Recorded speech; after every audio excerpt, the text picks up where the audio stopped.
all the cardiac surgeons in the country who operate on children, almost all, submit their data to the Society of Thoracic Surgeons Congenital Heart Surgery database. This is like 125 hospitals all across North America.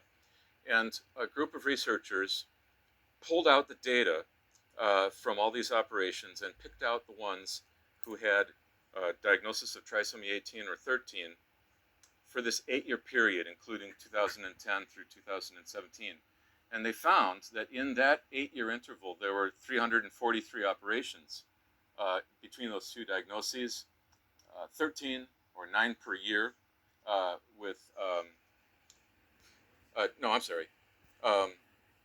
there were 9 per year, 73 patients, 9 per year with trisomy 13.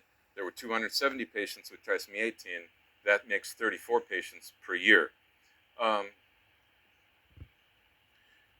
It still works out to be a fairly small number of operations in any given center. This graph is the percent of centers. So 30% of centers did 0 cases in 8 years. 25% of centers did 1 case in 8 years. And then fewer centers did more, like 7 or 8, 9 cases. And then this final category is greater than 10. There are about 7% of centers that did more than 10 in an 8-year span. So basically 1 a year.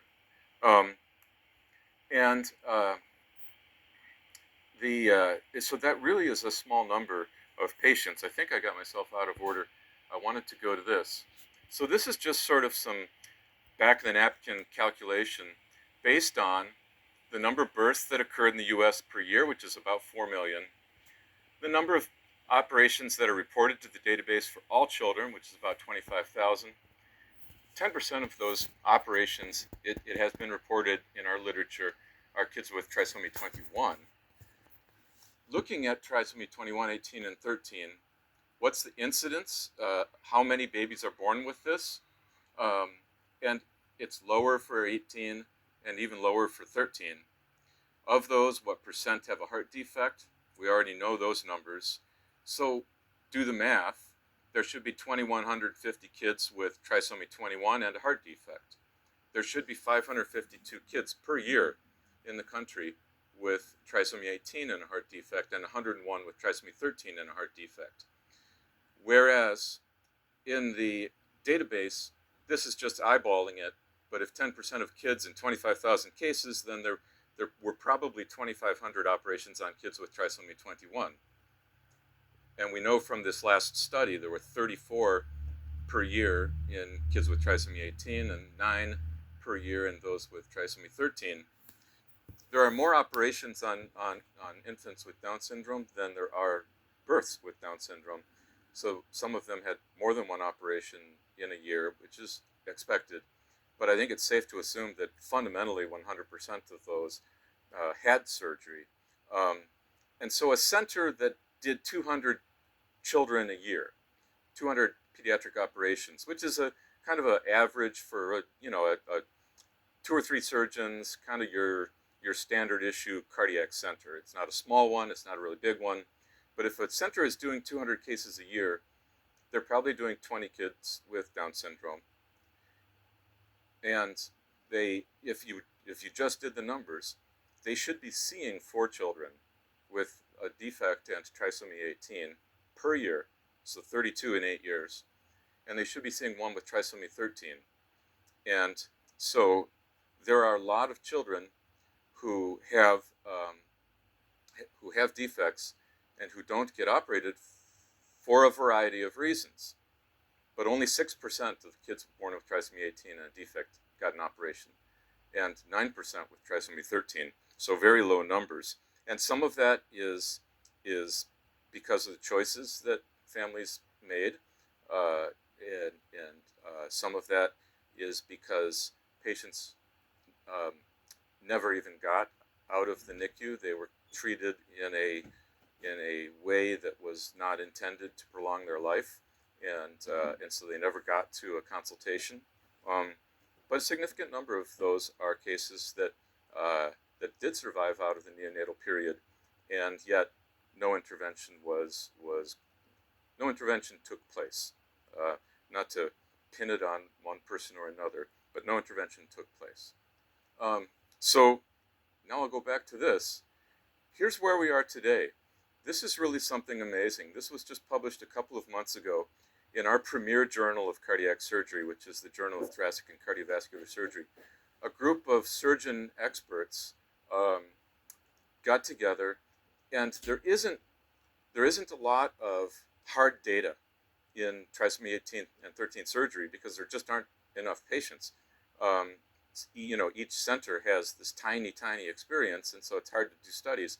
But these authors read basically every scientific paper they could get their hands on, and then they came together for a consensus statement about things that might be appropriate in the surgical care of kids with trisomy 18 and 13.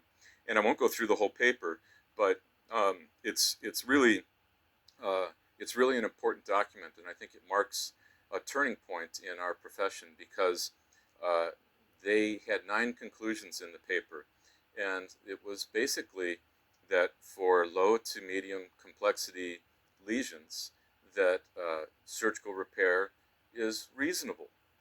And that right there is a huge statement, because it used to be surgical care is murder and you're an unethical torture person if you do it. But it also says that for infants with these trisomies and a very complex lesion or a single ventricle lesion, that it may be reasonable not to offer surgical care. So it isn't just a green light, everybody should get an operation. But it's a very thoughtful document.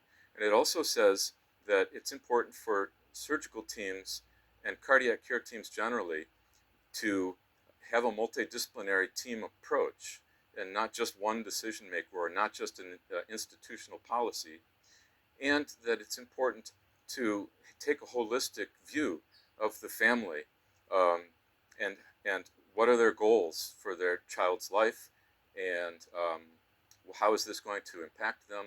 What's the likelihood we can help them meet those goals versus what's the likelihood of important suffering or hardship for the baby, for the family?